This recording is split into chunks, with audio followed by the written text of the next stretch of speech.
Ruin My Childhood. Welcome to Ruin My Childhood, the podcast where we decide if some things are better left in the past. I'm Kat. I'm Mike. And today we're talking about Pretty Woman. Mercy. Anyway, I saw this movie about 10 years ago, and I don't remember it being that risque, but it's definitely not a kid's movie, but we all definitely watched it as kids. My mom loved this movie, and, people who grew up in the 90s and the 80s, we had VCRs, and we would record movies off of TV. So I remember vividly as a kid, every once in a while we would be recording something, whether it was TV or a movie that we wanted to have that was being shown on TV, having to get up in the commercial and hit pause on the VCR. Yep. And I know for a fact this movie is one that I did that on. So I honestly, this is going to be the first time that I'm watching this that's not on TV. So I'm thinking I'm going to have my mind blown that this might be a little bit more risque than I think. Maybe. I don't know. But in any case, I think maybe if you listen to this podcast with your kids, just because this is basically about a hooker, maybe this is an episode to skip with the kids and just listen. I like how you say the word hooker before you give the warning to skip it. Good job, Mike. Yeah. Yeah, whatever. People are dressing up their toddlers as Holly Golightly. That's true. She was a hooker. She was a high-class call girl. A hooker? Which is a hooker. Sex worker. So, should we just jump right into this? Do you want to give a little synopsis? Well, all I remember about it is, I'll just tell you what I remember about it, because I honestly don't have a synopsis for it. From what I remember, Richard Gere is like a businessman. He's kind of a jerk, and he does like hostile takeovers, or he's a mean lawyer or something like that, and he gets a prostitute, and then he decides to hire her for a week because he has like a bunch of events he has to go to, and I remember Jason Alexander as a jerk. Was Richard Gere's character a jerk? I would assume so. I remember him being kind of docile. I honestly don't know. I don't remember this movie at all. Maybe I don't remember a lot of it. I definitely remember that vein in Julia Roberts' forehead. Oh, that's always a thing. It's prominent in my memory of this movie. I know exactly what vein you're talking about. I don't know. Should we just have our listeners tell us what they remember? Yeah, why not? Go okay. ahead. Let's see. I've got one from, I'm not sure how to pronounce this. Enzognigs. Easy. How would you say that? Enzo Niggs. Enzo Niggs 77. Enzo Niggs 77 said, Jason Alexander playing a prick of a character. Stick with George. That's funny because I've been watching Seinfeld lately. All right. I've got one from Waynardo. Oh, here we go. It says, all I can think of is the vein that runs across Julie Roberts' forehead. I call it her acting vein because whenever it gets emotional, that vein gets to work. Same, Waynardo. Same. BS and Craft Beer said, I saw this movie for the first time about a year ago when my wife showed it to me, but I always knew that one scene they do in The Office. I don't know of a scene in The Office, so I don't know. We'll have to watch it. I've got another one. Rosewater Slaughter. Julia Roberts is a sex worker, and Richard Gere wants to save her. There's a weird condescending class stuff, and his family sucks. She's generally charming, he's generally not. Is his family in this movie? I thought it was just... I don't remember his family being... probably his friends suck because they're rich, because he's rich. Damn, rich 1%ers. Suck. Really, anyone who plays polo kind of sucks. Oh, that's right, there's a polo scene. There's a polo scene. Oh, I played water polo, it's a little different. From the absence of horses, you think? Do you have anything else? No, that's it. Alright, let's go watch this. Alright. Richard Gere is looking for a woman with sophistication, style, and taste. Nice tie. She's everything he wants, and more than he can handle. Pretty Woman. We're back from watching the movie, and I really liked it. It was a good movie. I don't know if it was worth all the Oscar nominations that it got. I like how the header for your note says "Already Woman." You know what? It's fine, okay? No, it's not already. It's supposed to be pretty, but my thumb hit the O instead, or my index finger. I don't know what I type with. But get over it. I mean, I guess that's not a bad thing when you accidentally hit an O. You're so mean. Anyway. How does that mean? This movie's drastically different than I remembered. I remember saying when we, recorded the intro part that I thought Richard Gere was, like, a jerk. He really wasn't, like, at all. No, he was kind of a non-entity. He was... like, the antithesis of charismatic. Yeah, and he was, like... It's weird that he's in, like, this big, high acquisition kind of thing, and he doesn't really seem to have the personality for it. Like, he's not cutthroat. You said it, he's a non-entity. I mean, I can understand how he would be in that career if he was kind of born into money. Right. And maybe someone else had set up a company that he took over. That's not entirely implausible. Right, but still, he doesn't seem to have the stomach for it.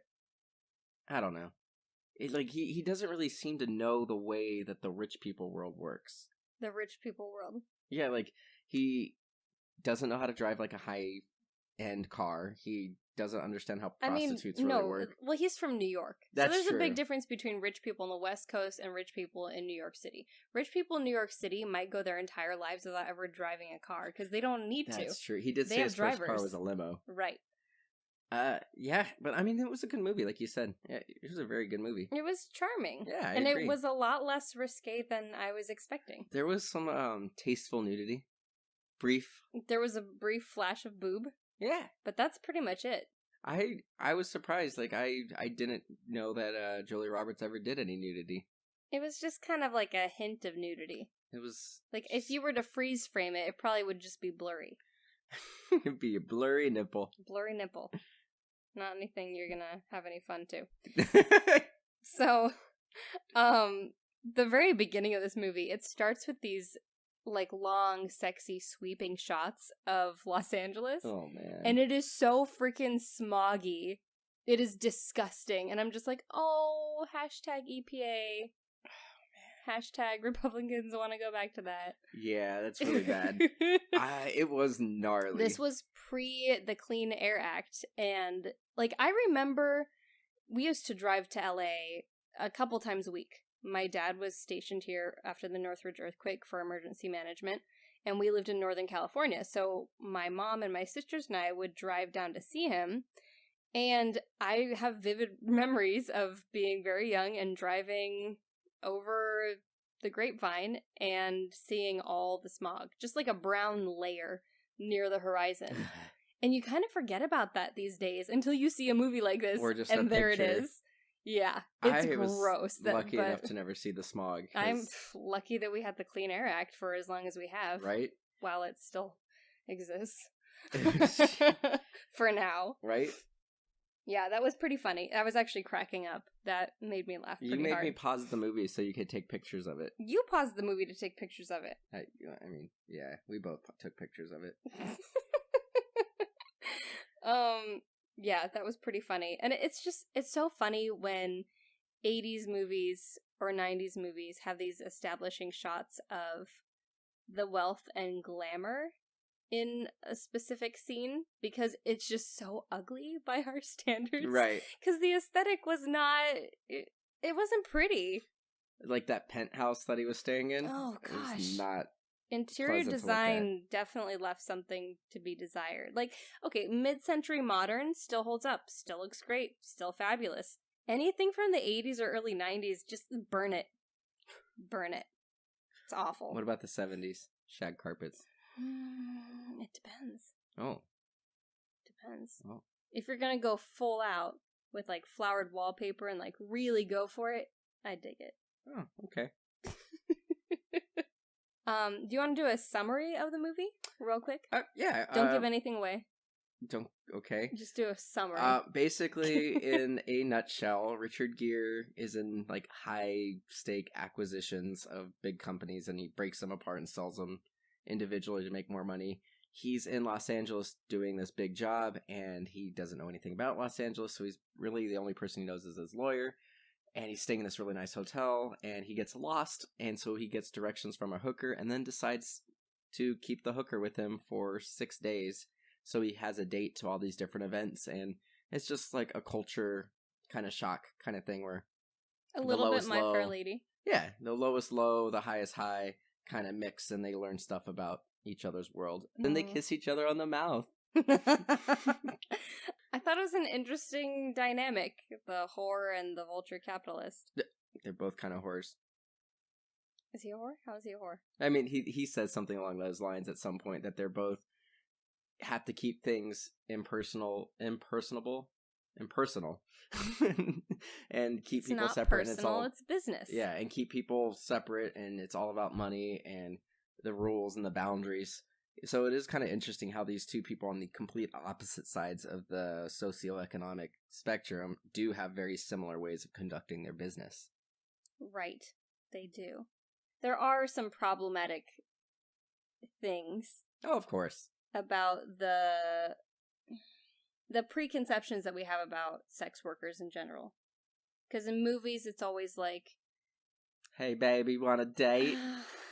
Okay, in movies, sex workers a lot of times are like addicted to drugs, or they're down and out, and they have this horrible life, and they just kind of fell into what they're doing, and they can never have a real relationship because they're a sex worker, and everything has to be at arm's length, and that kind of stuff. Right. I've known a few sex workers, had a few friends who were sex workers through the years, and you know what? It is kind of like 50-50 with the people that I've known.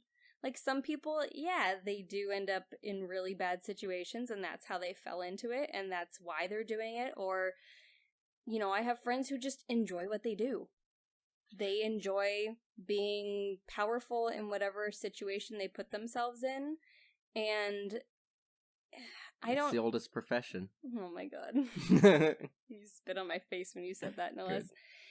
So it does kind of bother me that it tends to be portrayed in a very narrow perspective in the media. Right. It's not always that way. Well, I think I could be wrong. I know obviously it's legal in certain parts of Amsterdam, but I also think in parts of Germany prostitution's legal, and basically the way it works is you get like a permit. It's almost like when you buy a parking. You get a license. Yeah, you buy a license for the day. You have a license for that vagina? Yeah. Nope.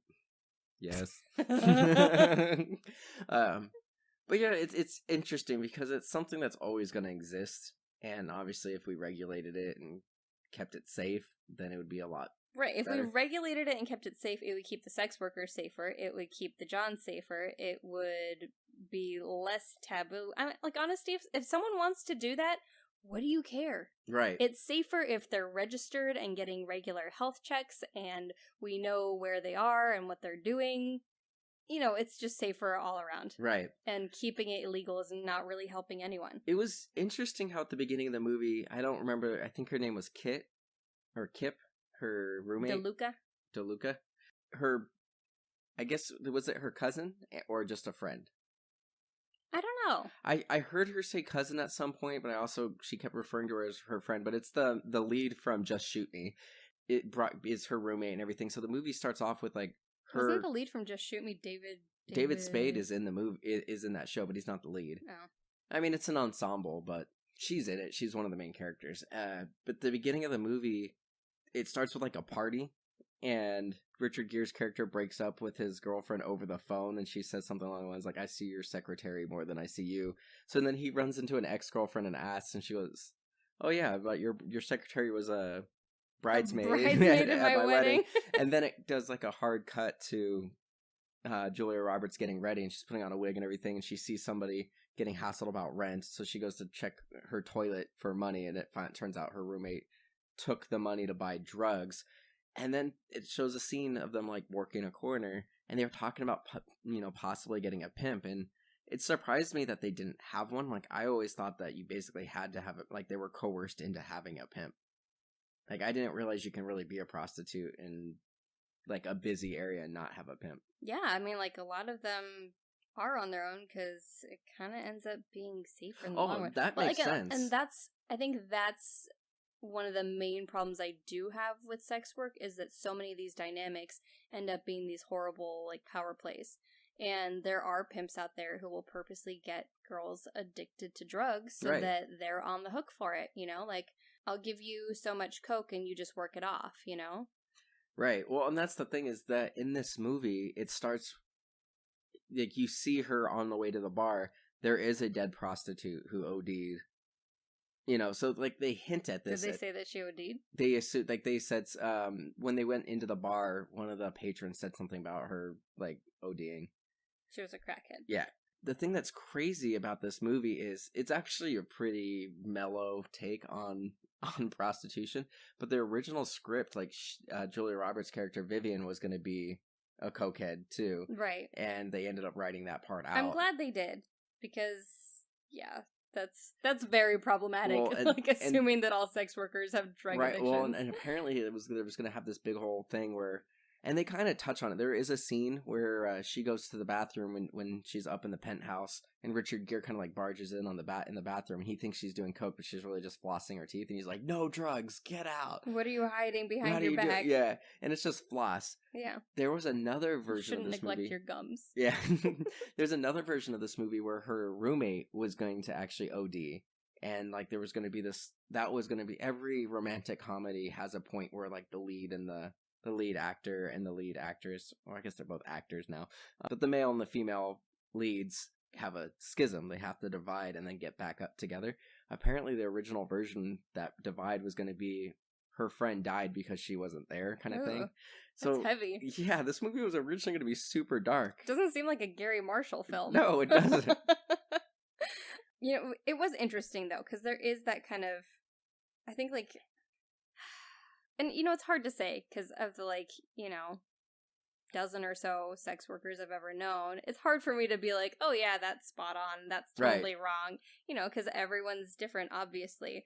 But there's this one line where her roommate is like, well, Vivian, Julia Roberts' character, is talking to her roommate, and she's like, don't you want to get out of here? And her roommate's like, get out of where? Where the F you want to go? Yeah. And it's like, that is a common theme in that kind of lifestyle. It's like, so many of them have a lot of potential to do so much more, but when you get down to it, it's easy money. Right. Well, and that's the thing. So, I mean, we've spent most of Well, this... not easy money. It's available money. Right. It's funny because we've spent most of this talking about prostitution, not the actual movie. But, you know, it's... This character, she's fairly new to the life. Like, she's only been doing it for a couple of months or something like that. And she has this like mantra, like, we decide when, we decide what, we decide how much kind of thing. Mm-hmm. And, you know, originally she's kind of like hassling Richard Gere's character Edward about giving him directions. And she's like $5, $10. And then eventually he's like $20. And she's like, oh, well, for $20, like, I'll take you there. Mm-hmm. And so they kind of like have an instant connection. They're kind of like talking. She's making fun of him that he doesn't understand how to drive the car. So he ends up having her drive the car. And on that first night, you know, they're kind of haggling like how much for a night. And she's like $300. And then the next morning he decides, hey, I want to have you for the whole week. And she throws out $4,000. He's like, wait a second, $300 night. They haggle. And it's a really good scene. And then there's just like, she's in the bathtub when this happens. And so when they agree on $3,000, she literally goes, $3,000? Holy shit! And then just like slides under the water and you just see bubbles and everything. It was really cute. Like, it's funny. Like, it's weird that this like exchange is charming. Right. And then she comes up and she says something along the lines of like, I would have done it for 2. And he's like, I would have paid 4. Yeah. Because, you know, it's weird because it's so endearing, but I think it's because it establishes that he doesn't devalue her. Right. You know, he's... Oh, and he has the money. Right. So he initially just kind of needs a date for all of these important business meetings that he's got coming up throughout the week. Right. And that's why, you know, he's like... And his girlfriend just broke up with him. Yeah, his girlfriend just broke up with him. She's not going to be there. And, like, there are certain social situations that you invite prospective clients to, and you want to be personable, and part of that is including your significant other. Right. It humanizes you. Yeah, he kind of, like, needed someone in a pinch, but he recognized the value in her. He wasn't necessarily embarrassed by her. Right. Like, he put his coat over her, walking her into the hotel through the lobby, more so because other people were going to make her uncomfortable. Right. Staring at the way she was dressed, because she's obviously a streetwalker. But everywhere else, you know, he wasn't concerned. It also, though, it doesn't seem like he's the smartest guy, because he's completely... like, not concerned with one driving his friend's Lotus Esprit down Hollywood Boulevard, Right. stopping and asking obviously a hooker prostitute, yeah. for directions, letting her get in the car, and then giving her money. It was broad daylight, wasn't it? No, it was night. I mean, was like 3 it was a.m. visible. Yeah. It was very... You'd think he would be smart enough to not pick up a prostitute and then obviously Right. pay her right there. Well, and then also, like, it's weird because he says something along the lines of when they get to the hotel, it's, you know, one of the nicest hotels in Beverly Hills. Mm-hmm. And he has the penthouse, and he makes a big thing. He's afraid of heights, and it comes into play a couple times in the movie, and he makes a point of, like, I got this because it's the best. And, you know, he tells her, like, hey, put on the coat, and she's like, why? I'm not cold. He goes, well, you know, your type don't normally frequent here, kind of thing. It's weird that he was willing to bring her there, because he was all about appearances. He's all about appearances, but at the same time, everyone in that hotel is hired help. That's true. I mean, That's except like for the that's other socially patrons. yeah, right. That's socially where he's coming from. That's like his home away from home. That's where he always stays when he's Yeah. in Los Angeles. So I kind of get that. Did you see the big old Dianetics billboard on Hollywood Boulevard? No, I I didn't. just thought that was hilarious. Oh. Wanted to mention that. The thing that was interesting, and there was, you know, a lot of characters are like, so Gary Marshall directed this, which I didn't realize, but he used a couple actors that he's actually used several times over. So It's that whole Rob Reiner crowd. yeah, what's his name? Hector Elizondo From the Princess from Diaries. the Princess Diaries. I love him. He's actually done like 3 movies with He's him. always the same character, Yeah. but I love him. So he plays like the head of the hotel kind of thing, and there's a point when Vivian is trying to get back He's into not the head of the hotel. or he's the hotel manager. He's like the manager. Yeah. He's the hotel manager, and when, you know, Vivian's trying to get back in after she was supposed to go shopping, he pulls her into the office and basically is like, hey, you know, I better not see you here after this, but Edward, Richard Gere's character, is, you know, our biggest customer, and, you know, we're going to bend the rules for him. It's kind of like, thing. we cool because he's cool, but that's it. Right. So, like, once he's gone, we better never see you here again, and we need to, you know, have an alibi. Like, who are you to, what relative are you to him? And she's like, his niece? Oh, that's what I thought, you know. And then he ends up helping. It's great is he's initially, like, very upset that she's even there. Mm-hmm. And then in that one scene, she's so charming that she buys him, like, wins him over almost immediately. Right. And she's like, look, you know, it is what it is. I get it. You know, I tried to go buy a dress and the people were mean. So then he has one of his staff members, like, get her at least one outfit. And then, you know, they're all by the end. Then she asks for help on, like, how to eat at a formal dinner. Mm-hmm. And then by the end of the movie, he's like, you're welcome back anytime. Like, come visit. Like, Yeah. it was sweet. And it just plays, like, Julia Roberts is very charming. She is. And I love that this movie lets the female character shine. And that, so they cast her first. Yes. Which is so important because she's obviously the main lead. character.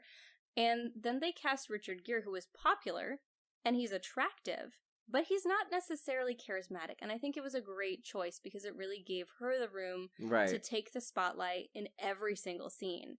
And she did. And you don't miss him. You don't miss that overwhelming charismatic male presence because she just makes up for it, and she's incredible and fantastic. And then he, you know, they're a good pair in the film. Right. And At I mean, first, they it paired kind up of- again in Runaway Bride, like, 10 I years love later. that movie.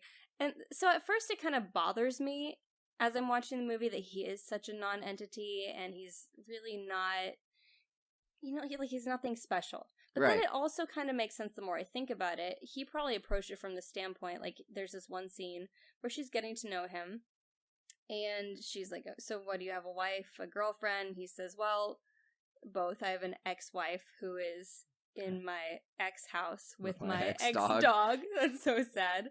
And then his girlfriend had just broke up with him. So it's kind of like, I can understand why he approached it that way, that more subdued performance. Like, Right. he's moody.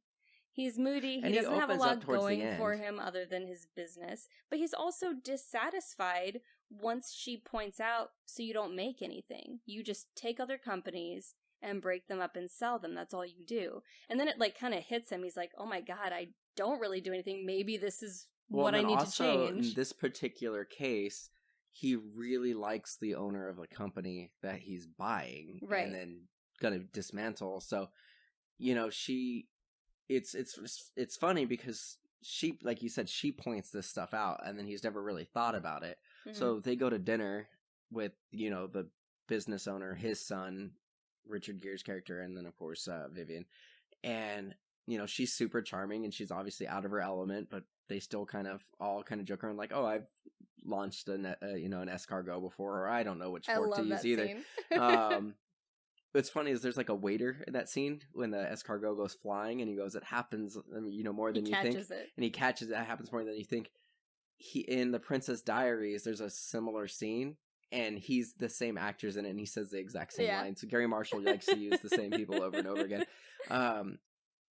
But it was like right after that dinner, she's like, "Oh, you like the guy, don't you?" And he was like, "Oh, you know, it's business kind of thing." But you can see in his eyes, you know, it wasn't there. But right as the movie goes on, he does open up. So there's eventually a day where he flies her to San Francisco and then takes her to the opera, and she has an amazing, an amazing experience at the opera. La Traviata. Yep, which is also about a hooker. About a prostitute. I thought that was really funny. Yeah, I had no idea. Touch. You told me what it was when we were watching. And then the next day they play hooky, and just like they go to like really crappy diners and everything, and like he starts to open up, and you know, he was a little bit more charismatic by the end of the movie. Mm-hmm. And then you had Jason Alexander, who was a dick throughout the whole movie. But he was so good at it. Oh, he was great at it. He's great in the role. Toad. He's just a more successful version of George Costanza, really. Like George Costanza would be the exact same way, I feel like, if he was as successable as his character Philip was. So he tries to overpower Vivian in one scene. A couple of times. And I thought that was an excellent choice, that he was the actor that they chose for that role. That it was not some big hulking man. And they were able to illustrate, like, it doesn't matter who it is. It could be, like, this puny, shriveled little prune of a dude. And that kind of experience can be so deeply traumatic. And it can be deeply traumatic to someone who has sex for money. Like, it doesn't matter that that's what you do. It's all about consent. And also, it's more important because it's every interaction she had with Philip. Mm-hmm. Was like that. So the first time she meets him is at the polo match, and she goes and talks to the son of the business owner, because he's a polo player, and he comes and like, "Oh, hey, how are you?" So his character, you know, Philip, who's Richard Gere's lawyer, gets upset, and he's like, "Oh, I think it's, you know, corporate espionage and everything." So he ends up telling, you know, he thinks that Vivian's a spy. Yeah, he thinks Vivian's a spy. So Edward tells him, and he's like, "No, she's a prostitute that I've hired for the week." And he immediately goes over to her and was like, "Hey, you know, I heard you're a prostitute," and kind of thing. And he goes, "Hey, you know, my wife's going to be going out of town. How about you and I get together sometime?" And like immediately, like the whole time he's talking to her is like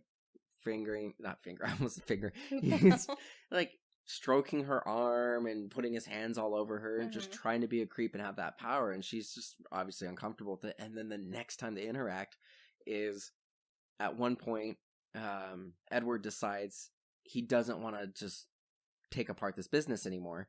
So this guy's pissed. Philip's pissed because he's not going to get as much money because they're not going to sell. So he goes to confront her. He's like, "It's your fault." And then, like you said, he tries to overpower. So every interaction is... And it illustrates that rape isn't about sex, it's about power. Exactly. And dominance. And that's what it is. Yeah. In almost every case. Yeah.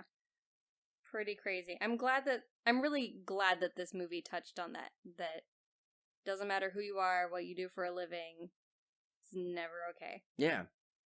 Another thing I really liked and appreciated about this movie is, and you don't expect it from this type of film, but there was a really great attention to detail in this movie. What do you mean? Like, the scene when he first brings her back to his hotel room and they haven't negotiated her staying the week. She thinks she's just staying for the night at this point, and she's laying on the floor watching I Love Lucy, and at that point, like, she's been there for a while, she's been eating strawberries, and her lipstick is rubbed off. Oh, okay. And, like, most films, even modern films, they're not gonna, like, let that realness happen. They're gonna keep the actress looking perfect throughout, Right. you know, until it's a different different scene, a different script day. Right. They're gonna keep her makeup perfect, and I love that they had that little touch where like she had been relaxed and just kind of hanging out, and her lipstick was a little bit worn off, and then later, when they're together in the bathtub, just like bathing and cuddling and enjoying each other, like her toes are pruny from being in the water for a long time. You know, I liked those little details that they kept in the movie. That was a great scene, because that's kind of like the first scene that you really get to know his backstory a little bit more personal, where he's like, I got into this basically as a way to screw my father over, because my father like left my mom and myself, and right. you know, his business was the third company that I ever bought and dismantled, and you know, it took me $10,000 in therapy. And she goes, I've got, each of my legs is, I don't remember how long she said, but she goes, I've got 44, it's like 41 inches of therapy wrapped around you, and it was only $3,000 or something like that. I mean, the dialogue in this for a 90s movie is pretty solid. Yeah. Like, there's some pretty good back and forth. I definitely and there think... are all those little details, like when he accompanies her to go shopping on Rodeo Drive for the first time. That's a great scene. They cross the street, they're walking down the sidewalk, he's like, get rid of your gum, and she just like spits it out on the sidewalk, and these people have to dodge it. And there are all these little details in the film that if you blink, you'll miss it.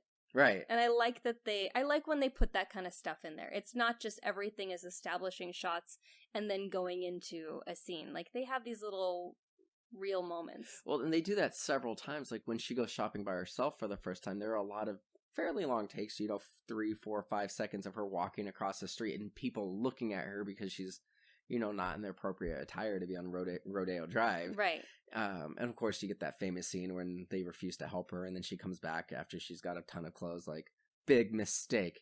Huge. Yeah, and it's just a charming film. And I like the scenes where they were able to improvise a little bit, like when he's showing her the $250,000 necklace. Jesus Christ. And she goes to touch it, and he snaps the box shut, and she laughs. And that was completely improvised, but it just works. You know, they have this great chemistry that translates so well to the screen. It's true.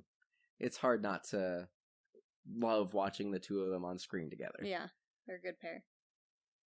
I'm trying to think if there's anything else, major scenes that I want to talk about. You know, so for an R-rated movie, I expected this to have a lot more sex in it, but I think the R rating was really It's just more by language.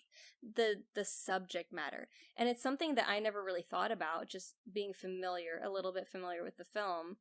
But in doing a little bit of reading about it, a lot of people didn't want to be associated with it. There were several car companies that did not want their high-end cars, like Ferrari, passed on having their cars in the film because they did not want to be in a movie about a prostitute. Well, the prejudice runs so deep too. Like, so many, like Sandra Bullock turned it down. Molly Ringwald, Diane Lane, Sarah Jessica Parker. On the male side, basically every leading man turned down this role at some point. Stupid. So nobody wanted to be in this movie. Big mistake. Huge. I mean, it was charming. I loved the scene when Richard Gere. So there's 3 shopping scenes. One where she's denied. Mm-hmm. One where somebody from the hotel helps, and then the one when Richard Gere's there. And so he walks in, and the dad from 10 Things I Hate About You is the manager of the shop. And he comes in, and he's like, "Hey, what can I do for you?" And he's like, "We're gonna spend an obscene amount of money." And so they get the entire store shuts down for just like the two of them. And then there's a point where he's like, how embarrassing? Profane? Profane. Oh. I really like you. Yeah, it's fun. And then, like, there's so what's interesting, so I thought this movie was, he legitimately was looking for a prostitute, and then was like, had this one like, oh, why do I keep her around? And it was like, he kind of stumbled into this situation. He fell into it, and he was bored and lonely. Yeah, and then he decided to roll with it. But there's a few really great interactions. So there's a scene when she's looking for him. She wants to spend time with him. She wakes up, like, they were watching a movie together, and then she wakes up at 3 a.m. He's not there. So she goes to, like, the bellhop, and the bellhop's like, oh, he's in the bar, and he's playing piano. And he wrote that. Yeah, it's amazing. He composed that piece himself. And he's actually playing it. And There's a really sexy scene yeah, on the piano. Yeah, so there are a bunch of dudes watching, like, waiters and stuff like that who are on break or whatever. They're just down there watching. It's 3 a.m, so there's not much for them to be doing. And so she comes in and kind of sits down, and he tells them to leave. And she's like, oh, you always get what you want, or something like that. And he goes, yes. And then he picks her up and puts her on the piano and then proceeds to do stuff Dang. with her. It's a hot scene. And but it's still, like, it feels right. Right. And then there's another scene that I really liked where, in that same shopping scene, she sees, like, one of the workers has a really nice tie. And she goes, oh, I think Edward would like that tie. And the manager's like, take off the tie. He wants to give it to you, kind of thing. And so he comes back to the hotel room and she's wearing just the tie. Yeah. And it doesn't seem like it's sexy. It's not raunchy. But it's not raunchy. Like, it seems sweet, even though it's it's not explicit. Like, it's sex, but it seems right in that moment. It's not gratuitous. Exactly. Yeah. So I thought it was really well done in terms of, like, it is a very sexual movie, but a lot of it's implied. There's only one sex scene that you see. Right. And even that's the one with the nudity, and it's very much like you're looking at it through, like, a headboard or something like that, so you only see parts of it. I was surprised. It's honestly. artistic, and I think they didn't overdo it. You know, all of the scenes make sense. There's important context, and they are usually doing something with the plot. So, yeah. Or it's very big on the character. Right. So by today's standards, not an R rating, probably. Just because it Just has the multiple nipple. F words. Oh, does it? It has a couple F-bombs. It probably with would still be rated With R. the most minute amount of editing, I think it could scrape by the PG-13 by today's standards. I don't think you really get nudity in PG-13s anymore. I think Titanic was kind of the last one that kind of got in. I still think, like, if you edit it and just got rid of a couple F-bombs, I still think it probably would be R, just because, you know, America hates the woman's nipple. Well, and America hates women who embrace their own sexuality. That's true. But I mean, honestly, it's not too bad. I agree. It should be. You could make this a PG-13 movie pretty easily. Right. So I don't really have anything else to say about this movie. Loved it. It was charming. Yeah, I liked it a lot. That's about it. So, ruined your childhood or not? Definitely not. Definitely. I can't say it ruined my childhood because honestly, I didn't remember it all. But I'm not sure why I was able to watch it as a child, but I whatever. watched a deeply edited version of this movie. But no, I enjoyed it. It was better than I thought it was going to be, honestly. Yeah. It's a good, solid movie. What are we going to be talking about next time? It's not a tumor. Kindergarten Cop. That's right. So, yeah, make sure you guys tune in next time to hear us talk about Kindergarten Cop. Check out our YouTube, link below. Check out everything that's MDXpods related at MDXpods.com, Twitter, Instagram, and Facebook. And, of course, where can our listeners find you, Miss Katrina? I'm all over the internet at Katrinaosity. Excellent. And then, of course, listen to our other podcast, Remake Rewind. And that's it. Thanks for listening. I'm going to be guest starring on... That's right. Is it going to be the next one? It's going to be the next one. I'm going to be guest starring on the next episode of Remake Rewind, where we talk about...